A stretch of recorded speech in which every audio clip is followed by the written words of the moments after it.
Leading a business today means constantly adapting. On the Executive Insights podcast brought to you by AWS, global leaders share how they're making tough calls, testing bold ideas, and putting innovation into practice, generative AI included. If you're looking for real stories behind what's working, this is it. Subscribe to the Executive Insights podcast today. Available now on all major podcast platforms.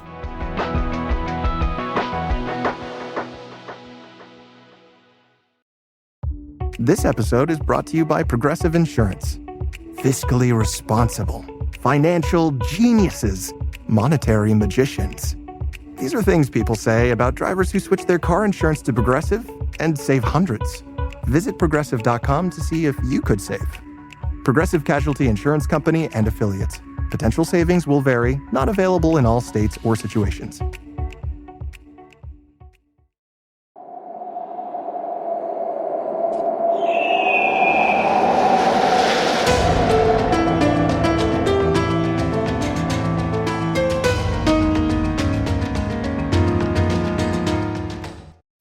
Hello and welcome to the Assassin's Creed Lorecast. We are so excited to bring you this show. Our podcast is all about unraveling all of your favorite mysteries from the Assassin's Creed games. Each episode will be talking about a different topic in the Assassin's Creed universe. From Pieces of Eden, solar flares, and the Isu, to the Hidden Ones, the Order of Ancients, and of course, the Animus, we will seek to uncover it all. So join us and maybe even take a leap of faith.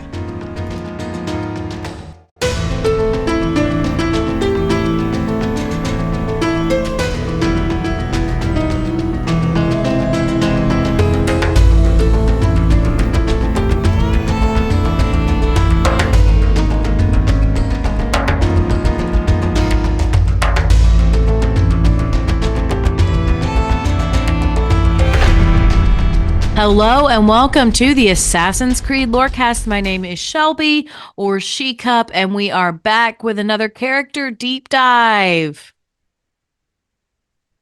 Yeah, I am your other host, Austin, also known as Teacup. And yes, we are here on, I guess it counts as a double deep dive. I could have done separate deep dives for these, but there's so much overlap that it didn't make sense to do separate deep dives for this episode. Yeah, and I guess if you haven't looked at the episode title, you can totally guess what we're talking about by that introduction alone. And so as you may have guessed, we are indeed talking about the Frye twins, Jacob and Evie. Yes, and I just want to say, for those of you who might listen who are actual twins, I do know that twins are separate people and are not always lumped together. So I just want to say that just in this context, it makes sense to talk about them together. I mean, sure. Yes, absolutely. Twins are different people. And often I find that twins are more different from one another than they are from their other siblings, for sure. But when it comes to a video game, it doesn't make sense to talk about them separate from one another. So we are given one episode to the Frye twins, and that's just how it is. Yeah. So I want to start off with some fun facts, which are always fun. A departure from your fun facts at the end. Yes. But these are just fun at the beginning. So this one I found really interesting. So according to a Tumblr post from the official Assassin's Creed Tumblr, so Assassin's Creed has a Tumblr, apparently. Or did. Jacob Frye is canonically bisexual. Yeah, I think I saw this like a while ago. I don't remember how I knew about it. I think that the person who wrote Jacob also confirmed that they wrote him to be canonically bisexual. Yes, so there is a character in which Jacob interacts with. His name is Maxwell Roth. He is a Templar. And the writer of Jacob said that after Jacob's experiences with Maxwell Roth, Jacob had to question things about himself. And then the Assassin's Creed Tumblr confirmed that Jacob is canonically bisexual. which we can now put two and two together. Jacob had a crush on Maxwell Roth. Sure.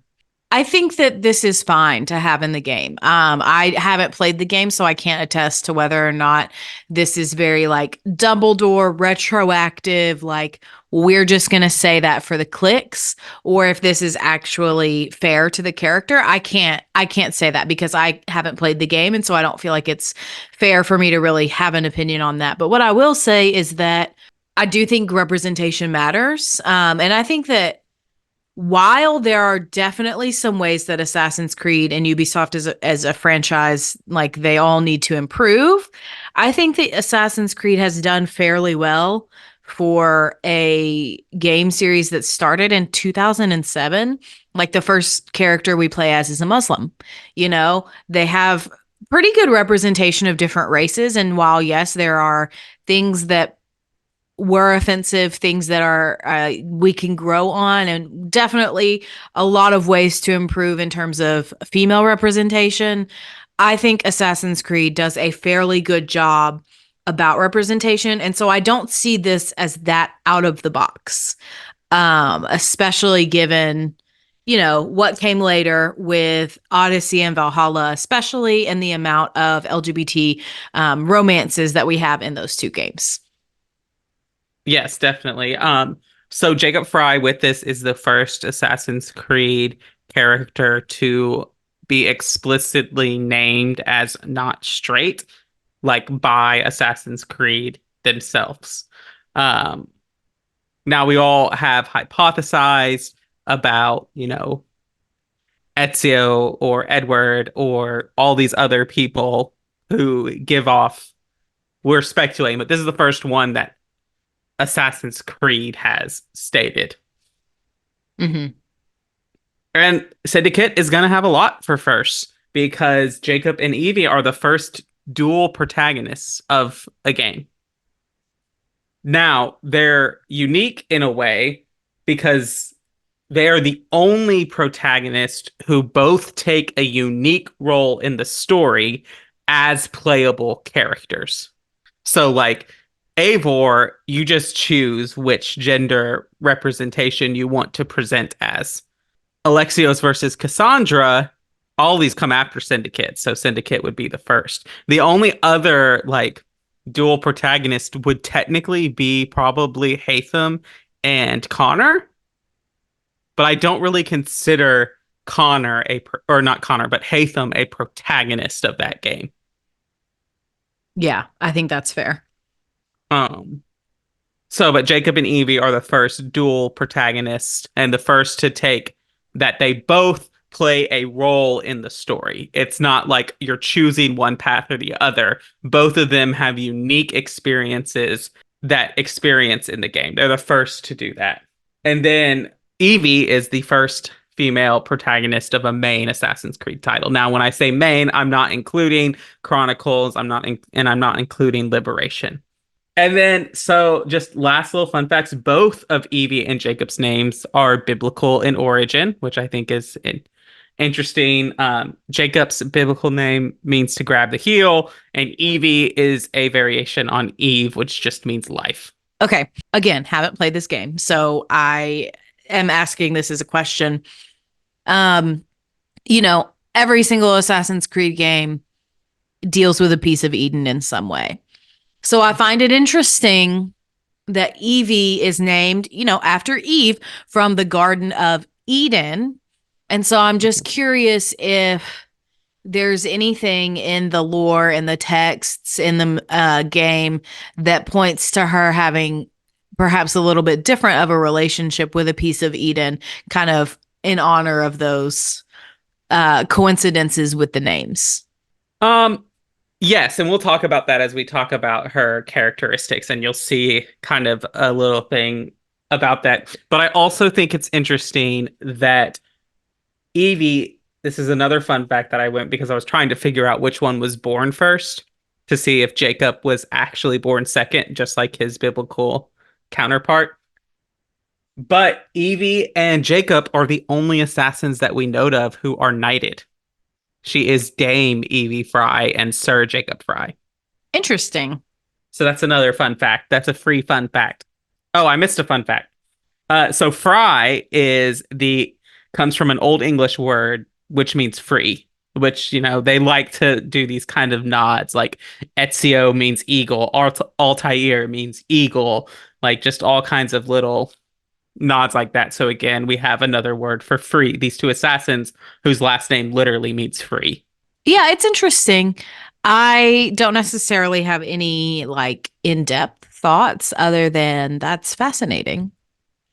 As we jump into kind of their story, both Jacob and Evie are instrumental in taking down Crawford Sterrick's London Empire and obtaining the Shroud of Eden from Templar possession. Now, when you experience this and you experience in the game, you take different roles because they both take a different approach to dealing with Sterrick. And they fight about this and they do all kinds of stuff. So Jacob takes his fight against Sterrick's street gang. So, like, think if you've watched the show Peaky Blinders, like, this is the time era. This is like the style of these street gangs that they are interacting with. So the Blighters is what Sterrick's gang is called, and Jacob founds his own gang, and he calls them the Rooks. Evie, on the other hand, takes a different approach, and she works with their advisor, Henry Green, to work against Sterrick's efforts to get the Shroud and finding the Piece of Eden by sabotaging his efforts, killing his researchers, and overall preventing him from obtaining the Shroud of Eden. And while they do work together, they have vastly different outlooks on how they should go about their business. It can often be described that Jacob is the impulsive, brash, headstrong one, but I would argue that Evie is also that way. She is just presents it differently. Evie is hyper focused on the Piece of Eden, and like, we need to get the Piece of Eden away from that. That's how we defeat the Templars, is we get the Piece of Eden. And Jacob's like, nah, let's go kill these Templars, like actually remove them from the equation. And also I get to have fun and be a gang leader. And then Evie develops a romantic relationship with Henry Green, and who is their advisor, assassin. After the assassination of Sterrick, they are both knighted and become friends with Queen Victoria. Can I just ask how that happens? Like, is he a notorious criminal that like the queen wanted dead? Like, what's the situation that leads to them being knighted? So Sterrick, I'm trying to avoid a lot of spoilers for the game. But Sterrick, the Piece of Eden is under Buckingham Palace. So to get to the final fight, you have to infiltrate Buckingham Palace. And also I believe there is a mission where Jacob just like accidentally rescues the queen, which seems on brand for him. Jacob is very much presented as this person who like fails forward, like accidentally. It looks like he's messing up, but just has luck enough to everything to work out. Yeah, I've known a few of those. I feel like and granted, this may be just my perception of like memes and the like, but I do feel like he is a little bit of a himbo.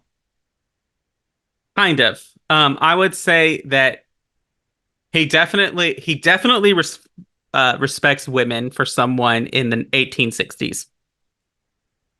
As much as someone who is born in that context and raised in that society would respect women. He's definitely beefy, and I think he's attractive, but I don't know if I would classify him as dumb. He's impulsive and he's simple, but I don't think he's dumb. Okay, I can respect that. So their friendship with Queen Victoria does not last very long because, believe it or not, the assassins of the 19th century aren't down with imperialism. Shocking. I don't know why not? So after the assassination of Sterrick and their knighting, Evie and Henry Green become engaged and relocate to India. After this, Jacob and Evie They break their friendship with Queen Victoria to further put the Brotherhood away from an imperialist agenda. Henry and Evie, with Jacob's help, build the Indian Brotherhood, where they train several upcoming assassins. And they do return to London, but that is another story that I think Shelby particularly is going to find interesting. Yeah, now's a good time for our mid-break. Oh, okay. All right. Well, let's go to the mid-break. This message is sponsored by Greenlight. With school out, summer is the perfect time to teach our kids real-world money skills they'll use forever. Greenlight is a debit card and the #1 family finance and safety app used by millions of families, helping kids learn how to save, invest, and spend wisely. Parents can send their kids money and track their spending and saving, while kids build money confidence and skills in fun ways. Start your risk-free Greenlight trial today at greenlight.com/Spotify. That's greenlight.com/Spotify. It's back to school season, and Clorox is donating 2 million disinfecting wipes to classrooms across America. Because back to school means things can get a little bit messy. Just ask second grade teacher Mr. Torres. Put me and just one Clorox wipe on a team? We can take on crayon smudges, sticky fingerprints on every surface, sneezes on the door handle, juice box explosion by the sink, snack crumbs, and don't even get me started on the bathroom passes. Clorox disinfecting wipes, teacher's #1 wipe. Think about it. Bathroom passes. Clean feels good. Based on unit sales data. Another switchback. Wait, this isn't the top. Where's the summit? Why am I doing this? At REI Co-op, we believe there are places within ourselves Almost there. You got this. that we find only outside. Wow. This is worth it. We have the gear, inspiration, and advice to help you get there. REI Co-op. Visit rei.com. Ma cos'è? Shoot! Shoot a flying demon! You weak fool! Get a job! Christina! Who's there? Me! Oh, it's you. I should have known. May I come in? Fine, but only for a minute. A minute is all I need. Indeed. Well, wait, that came out wrong. All right. Welcome to the middle of the show where we talk about all the things that have to do with the lore cast and not the lore of Assassin's Creed. The first thing I have to tell you is about our Patreon, which, as a reminder, we do have a Patreon. We had our patron chat for January just last week, and it was awesome. We talked about New Year's resolutions of the Assassins, and it was a blast. This year, we're sending out merch a few times this year in the form of stickers. So if you want to get in on that action, you'll have to join at the $10 tier or higher. And just a general thank you to everybody who has ever supported us and who currently supports us on Patreon. Y'all keep helping us make the show, and it is the #1 way to support the podcast. But the next best way is by leaving us a rating or a review or sharing us on your social media accounts so other people can find our podcast. And if you do leave us a rating or a review, we will read it out on the show if you leave kind words, of course. And I do have one to read today. This one comes from Kevin G, who commented on Spotify on our Subject 16 character deep dive. And Kevin said this: "If I could give this whole series 5 stars, I would. I've loved all the episodes I've listened to so far and hope you guys keep going." Well, the good news is, Kevin, you have a lot of catching up to do. We've got a lot of content past the Subject 16 character deep dive. So hope you keep listening and stay tuned for the episodes we're still releasing. And then last but certainly not least, I always shout out our Discord, which is my favorite place on the internet. I always say that it is the best place on the internet. I wholeheartedly agree with that. We've got a great group of a few hundred people who, we get together, talk about video games and Assassin's Creed, Dragon Age, Baldur's Gate 3, Pokemon, all the things. So if there's a game you're interested in and you want to make friends about it, I guarantee there's somebody in our Discord server who plays that game. So come on over and hang out with us. And Austin, I think that that's all I have to talk about in the middle of the show. So unless you have anything else, I think we can get back to it. All right. Well, let's do it.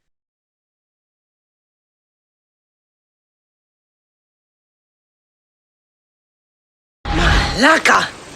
Malaka! Malaka! Unless the legend is a lie, you are the man I long to meet. Renowned master and mentor.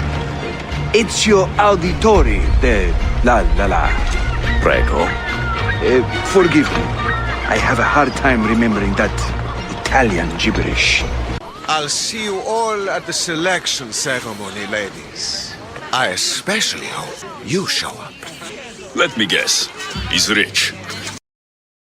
So, it's the 19th century or the 1800s, London.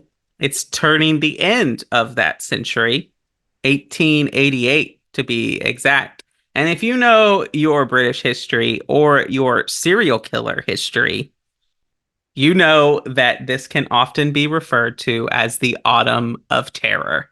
First Jacob and then Evie later, they return to London during to what we know as the Autumn of Terror. And so there's something going on, and it's more than just the random killings. Jacob is finding perversions of the creed being distributed, like forsaking the harming the innocent, like not harming the innocent styles of the creed. And so he sends some of his assassins disguised as prostitutes to try to figure out who is this person who is brutally murdering women.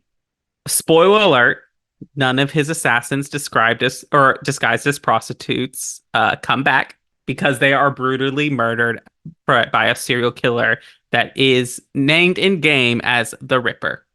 So obviously this is Jack the Ripper. But my question is, so Jacob specifically sends several of his female assassins disguised to hunt this guy down. Do we know in the lore if all of Jack the Ripper's victims are Jacob's assassins, or are there other non-assassin women in the mix who actually were sex workers? I think that yes. And the reason that Jacob sends them disguised as that is because the sex workers are being targeted. And we know from Assassin's Creed history that sex workers have always been a ally to the assassins. Yeah, I mean, even spot. Yeah. Mm-hmm. Yeah, even from the first games, we see that we see them being used in game working with the assassins. So that absolutely makes sense that he would have those contacts. I don't think that's out of character at all. I was just curious. What happens is there are sex workers who are being murdered. And so Jacob sends his assassins disguised to try to figure out, like basically as like a scouting group, to talk to the other sex workers in the area to like gather information, because they're more likely to talk to other women in the profession than they are Jacob coming in and asking questions. Yeah, absolutely. So they're all brutally murdered. And in this killing spree in the Autumn of Terror, the killing spree of Jack the Ripper. Through this DLC, we learn that Jack was once an Indian assassin that was trained by Jacob and Evie over in India. His family was brutally murdered. And he goes crazy, and he uses and develops a like fear toxin. So if you're familiar with like the Batman series, like think like the Joker toxin or the fear toxin that Scarecrow uses or something like that. If you're with the Christopher Nolan films that you for the first movie where they use that fear toxin, like they create these intense illusions. And so we learn that it is an assassin that they had trained that has come up and perverted the creed and started doing all of these murders. Well, believe it or not, an uncontrollable murder is not good for the Assassin Brotherhood.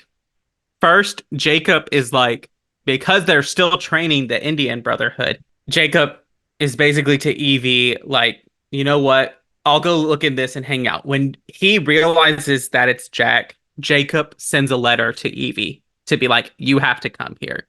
But before that, Jacob is captured by Jack.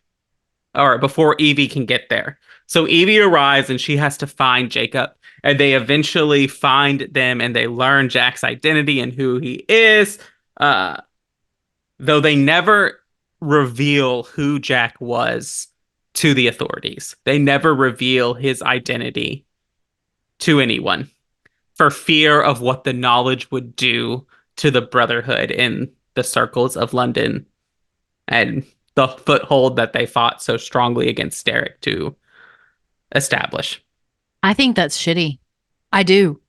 Because, and I know this is a fictional universe, but this is something that happened in our real life history. And I think the reason I think that it's shitty is because it means that the victims of these crimes could not get closure. They couldn't get justice, any form of justice. I don't think you can ever get really full justice when someone you love is murdered. But when the person who is responsible for that murder goes to prison or is held responsible for their crimes, I think you can get a semblance of justice. And to kind of conceal his identity because they wanted to protect themselves and their own organization and their own work, I think it deprives the victims of justice. And so I think it's shitty. I think I tend to agree with you. I think there is no, I think that Jacob and Evie here attempt to weigh two evils.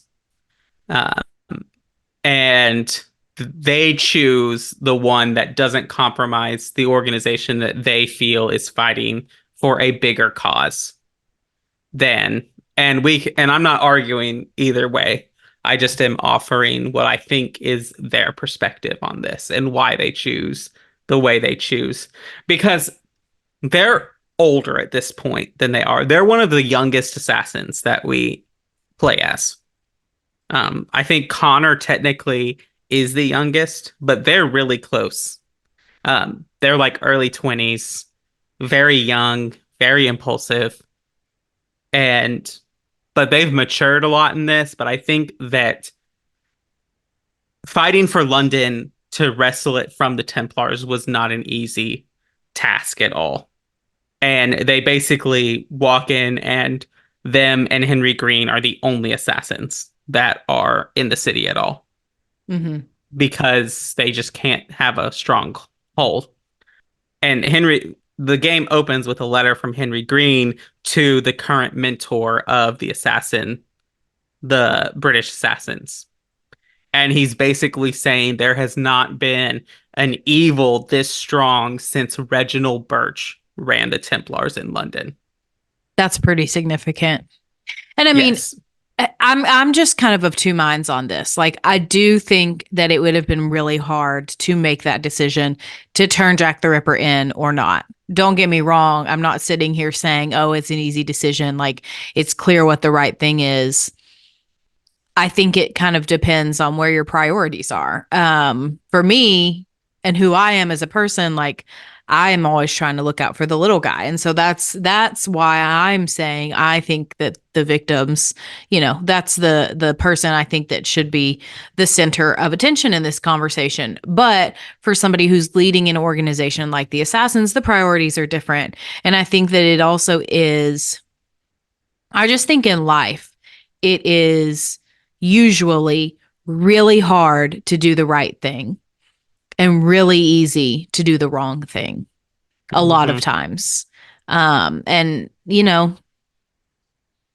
sometimes we just want to take the easy way out. And that's not to say that the easy way out is always this horrible, evil thing, like not turning in Jack the Ripper. But I think that there is wisdom that we can learn from this that we can apply to other things too. And I think what you said about the priorities is so spot on, because I think if we put this before two other assassins, let's put it before the founders, I am inclined to believe that Bayek is going to fall in your camp. Mm-hmm. He's going to want to turn it into the actual people. And Aya is going to probably agree with Jacob and Evie. Yeah, I think I agree with that. So I think what you're saying, it's very astute, the priorities and how that comes in there. So that's all we really know about their story and what happens with them. We do know that, for all we know, we don't know if they're assassinated. We know they live on to have descendants, or at least Jacob does, which I'll talk about in a minute. But I think let's just go over a little bit about their personalities, and then we can talk about their legacy and some quotes. So Jacob, as I said, was impulsive, reckless, rebellious individual. He is very witty, very, very quick wit. And he tends to have an aggressive demeanor. And this is reflected in his actual play style. Like Jacob is very much more, he's still stealthy. Both Evie and Jacob have the ability to hide and be stealthy. But Jacob's fighting style is so much more in your face and brutal, and it feels brutal. And he's less about dodging and maneuver. And I think a great way to show this is that Jacob is a strength build and Evie is a dexterity build.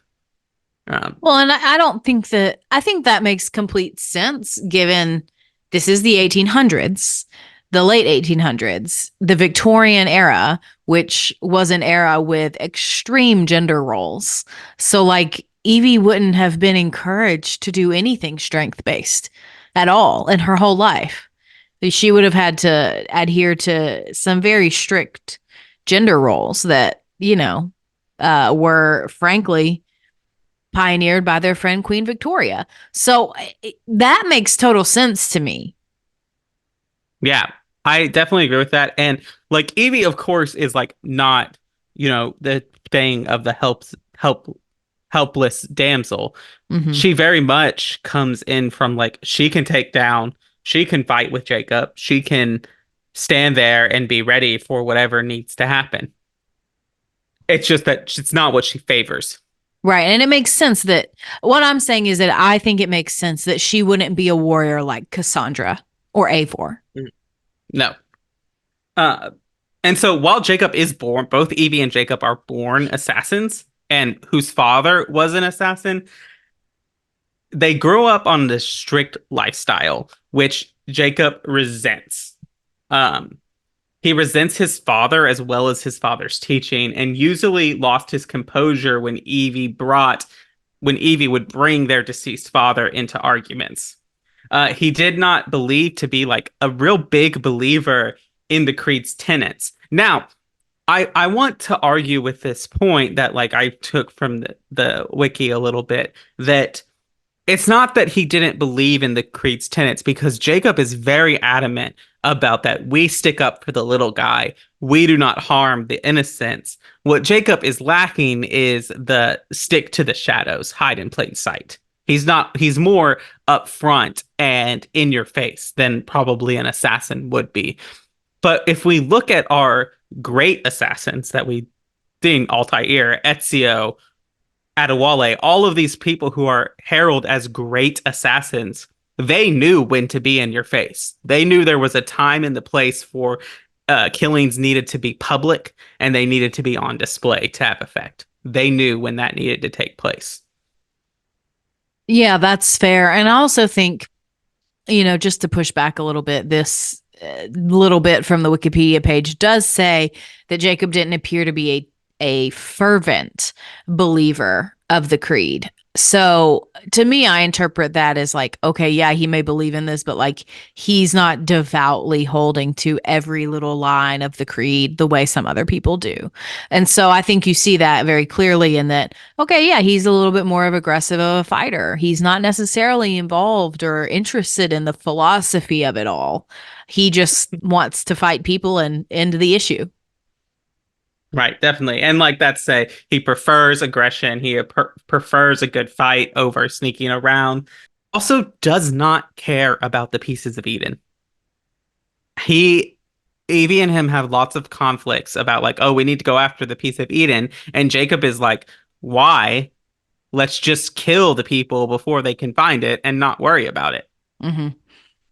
Which I think I see both sides of it, because there is the side of like, we need to find this so we can ensure no one else ever gets a hold of it. But I'm also with Jacob. It's like, you know, don't touch the fire, you won't get burned. Right, but also I'm on Evie's side totally with this, because the reality is, and we know this based on the lore, the reality is with Ubisoft, with the way they've written the Templars and Abstergo, there's always going to be another Templar. There's always going to be another one coming right up behind them looking for this thing. So you have to cut the issue off at the head. Killing the people is not doing that. It's just cutting off the arms and legs. Mm-hmm. So, in contrast to her twin brother, Evie basically takes her father's lessons to heart. She is very studious. She is very interested in the lore and history of the assassins. There's a moment in game when you can go to the Kenway mansion, and she basically nerds out on all of the like Kenway relics and pieces of history there. She has a fascination with the pieces of Eden, but it's not the same as like some Templars or the Order of Ancients. She is fascinated in the pieces of Eden, but she is very keenly aware that these items do not need to be in the hands of anyone. No one needs to use these. They need to be destroyed. But unlike Jacob, Evie relies on her intelligence, her wit, and stealth to accomplish her objectives. She plans missions very carefully. She considers every angle, and she would typically like go for the stealth approach. However, Jacob would say to her that this causes her to be slow to act. Whereas Evie would say, you plan nothing, and Jacob is like, you plan too much. This is a very apt comparison, because this is you and me. I plan everything and you plan nothing. Right. I will say this before we go on to their legacy. London does not fall out of Sterrick's hands without both of them. Mm-hmm. And you can't disrupt and a Templar like Crawford Sterrick without a plan. You can't just walk into his hideout and kill him with your little hidden blade. Like, it's just not happening. Mm-hmm. You have to plan it out.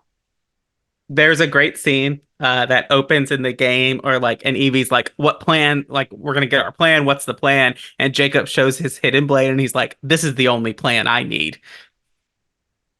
He's such an idiot. I'm so over it. I think that's how you're going to feel about it. I'm kind of wanting you to go, like, we get off of this podcast recording and I want you to go play Syndicate. Yeah, I kind of want to now. Yeah. But yeah, so their legacy and where they are, we do know that Jacob has a granddaughter. So he at some point has a child who has a child. And this granddaughter's name is Lydia Frye. And we know this because she's the active assassin in London during World War One. We don't know if Evie has any descendants. There are descendants of Henry Green's parents, but they have confirmed, Ubisoft has confirmed that the descendants of them are not through Evie and Henry's line. So either Henry has children with another woman, or he has a brother or sister that we just don't know. That information is not confirmed. But like, we only know about this one specific part of their family tree. We don't know all the rest of the details, right? So it's kind of just like, we're assuming there are more relatives. We just don't know how they all line up. It seems likely, especially given the time that given the context of the time period, families typically were larger than family sizes that we have now. So the odds of him having a sibling, I think, are higher than him having a child with another woman. Mm-hmm. And then the last little legacy is Jacob and Evie are both mentioned in Assassin's Creed Odyssey by Layla. When they're in the London hideout, she looks at Big Ben and she goes, I bet the Frye twins had a lot of fun climbing that. That's fun.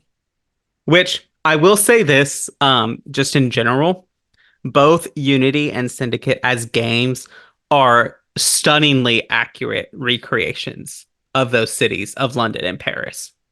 Well, I mean, they used Unity to recreate the part of Notre Dame that was burned, right? Yes, it is the only, at the time, it was the only fully rendered 3D model of the cathedral that anyone had. In what world is that responsible? Like, you would think, like, I'm sure the building is insured for billions of dollars. Like, your everyday regular churches that are just, down the street, First United, whatever, of whatever town and whatever state, like, they're insured for millions of dollars. Okay. Like, I can't imagine that a cathedral like Notre Dame isn't insured for billions. Like, there's just no way. And so I can't believe that their insurance companies allowed that. Right.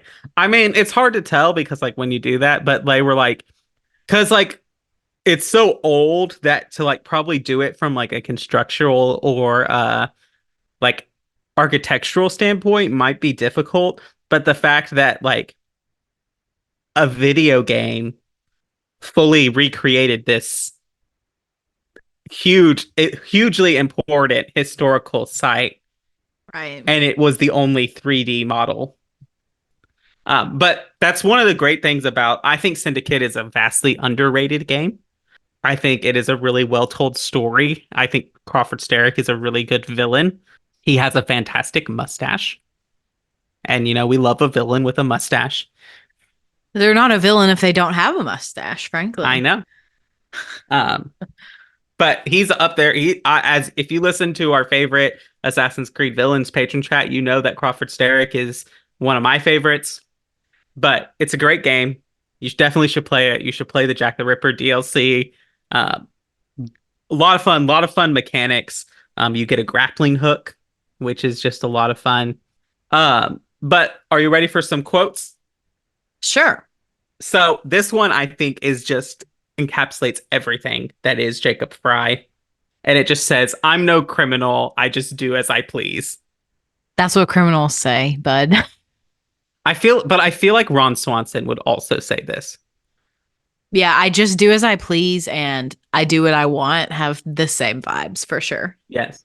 So this next quote is a perfect example of the relationship between Jacob and Evie.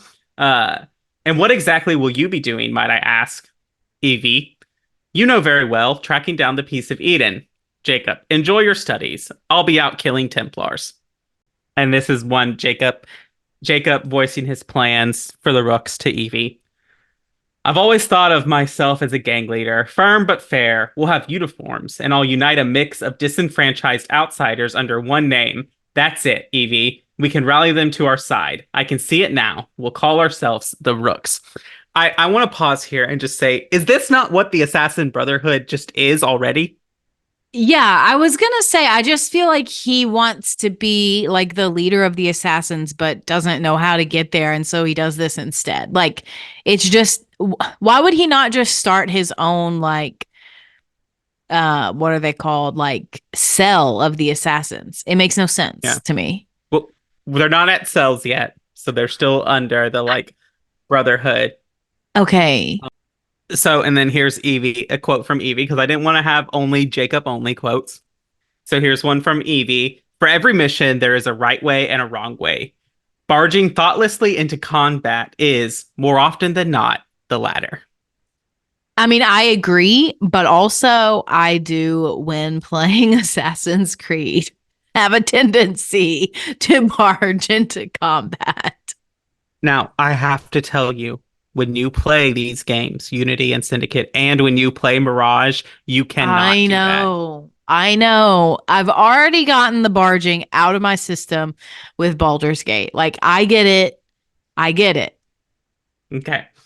So, and then lastly, Jacob, have you got a better plan? Evie: "Find the piece of Eden." Which is basically him saying, "Do you have a better plan?" And her saying, "Yeah, my plan." Yes, exactly. Which is such an older sister thing to say. I say as an older sister. Yes. I don't know if she is born first, so don't quote me on that, but she does give older sibling energy. Sometimes you have siblings, especially ones that are really close in age. And it doesn't matter. There's just sometimes it ends up where there's one sibling that they're the older sibling, even if they're not. Mm-hmm. It just is. Sometimes the vibes. That's fair. So, all in all, that's all we got. How do you feel about the twins? They're interesting. I do think I agree with your assessment that Jacob is going to be a little bit irritating to me. But I think I'll probably really like Evie. But yeah, I mean, they both seem like really interesting characters, and I do find their story interesting because they do so much, and like it's interesting to me that they are so influential enough to have a relationship with the literal Queen of England. And yet they're like, I feel like they're not recognized in the assassin world. And probably that's because they live in England at a time when England is overrun with Templars. But it's just interesting to me. Yeah, I think that they definitely are not recognized as much as they should be. But they do, like you said, this impossible feat that, I mean, we can talk about that, Ezio is an underdog in what he's trying to do. I mean, he is literally going up against the papacy. I mean, that is a big deal. And Connor obviously is an underdog in what he's doing. But it's not the same as Jacob and Evie. And you really have to stress like just how much of a hold the Templars have had on England historically. Mm-hmm. And I do think it's one thing to start out as an underdog. Obviously, most of them start out that way, with a few exceptions. But the thing about it with Jacob and Evie for me is it seems that they stay underdogs until the end. Whereas, Ezio, he comes out on, well, I was going to say he comes out on top until his old age where he kind of retires and, all of that. But like, he becomes a big deal. Connor becomes a big deal. Lots of them become a big deal. Altair obviously becomes a huge deal. Whereas I don't feel like Jacob and Evie have that same situation. No, and I think that part of it is overshadowed that they like work up to the end of the 19th century and the 20th century, like Abstergo really like starts to get on the field and the Templars come out as this worldwide organization and the different holds on different cities cease to matter. Sure. Because Abstergo conquered the world, basically. Mm-hmm. But I really like the Frye twins. Syndicate is an underrated game. If you haven't played it, go play it. It's a great game. But that's all I got for this episode. All right. Well, let's wrap it up then. Thank you for bringing the research. This has been a character deep dive that I've been looking forward to. I didn't quite get to finish the game before we did this one, but that's okay. It was still a good episode and still good to learn about them. And now I have a foundation of knowledge to build on when I do play Syndicate. So that'll be fun. But yeah, thanks for bringing the research. And thank you to all of you who have listened to this episode. We will see you next week.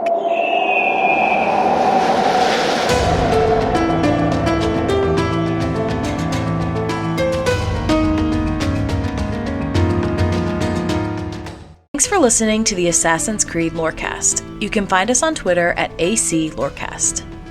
If you have any lore questions or topics to unpack, join our Cups Podcasting and More Discord server. It's the best place on the internet. You can also support us financially through our Patreon. Find us on patreon.com/Assassin's Creed Lorecast. The Assassin's Creed Lorecast is part of the Robots Radio Network. For more information about the Robots Radio Network, join the Discord server via the link in our episode's description. If you enjoyed the show or learned something new today, please subscribe, leave us a review, and join the Patreon. And if you enjoyed our intro and outro music, make sure you give a big thank you to Pipeman Studios. Thank you, Pipeman. Thanks again for listening to the Assassin's Creed Lorecast. And always remember, Assassins, stay in the shadows to serve the light.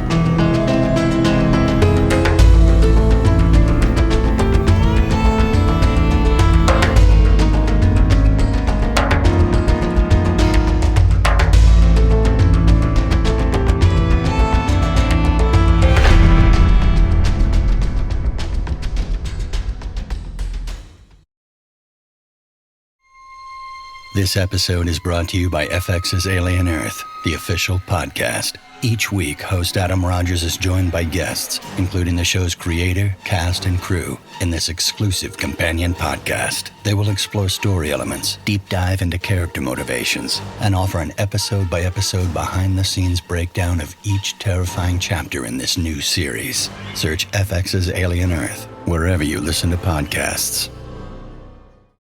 Want to live better?